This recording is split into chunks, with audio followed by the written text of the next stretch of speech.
Hi, Tricia. This is Scott. Nice to meet you. Nice to meet you. And you know Henry. Oh, barely. Yes. And one Great.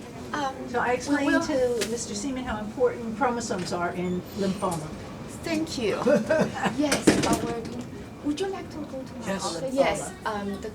Actually, the genetic changes is a very characteristic of the lymphoma. Okay. The specific lymphoma have specific genetic changes. Very typical one, like patient have a Burkitt lymphoma, you have a 8-14 translocation with overexpression c-MYC gene, or mantle cell lymphoma, you have 11-14 translocation. To detect all these abnormalities, there's two ways to do it. One, we do chromosome analysis. Chromosome analysis? Yes. Chromosome analysis mainly we reviewed entire genome. See what is the chromosome abnormality, what specific associated with a certain leukemia or lymphoma. But there is some genetic changes we'll not be able to see under the microscope in chromosome level.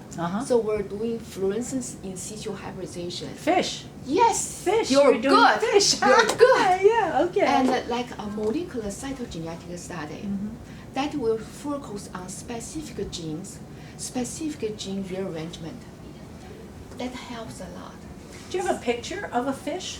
Yes, let me show you one. The way we look at some of the very abnormal chromosomes that occur in lymphomas is you do the very special technique called the fluorescent in situ hybridization, Yes. where you can look for a very specific chromosome abnormality in a certain kind of a lymphoma. Yes. And you might not detect that by the routine way of looking at chromosomes. You Is that are correct? absolutely correct. Uh-huh. Because all this gene rearrangement can be very subtle. Subtle You will not changes. be able to see.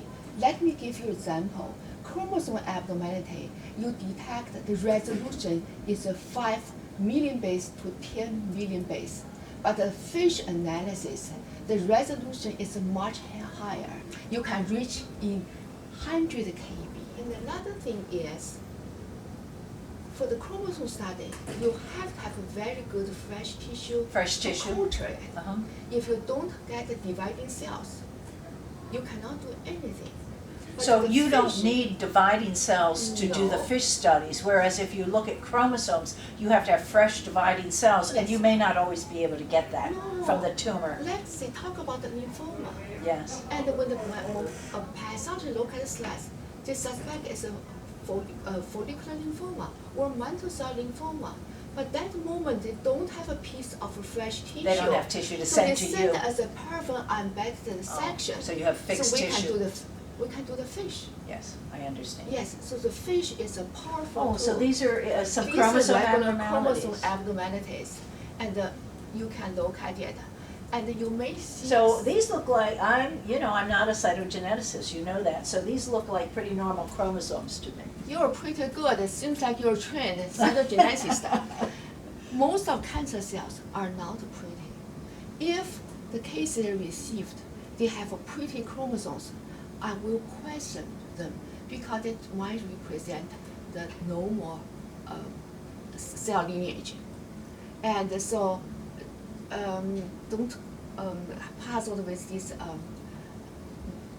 not so beautiful chromosome.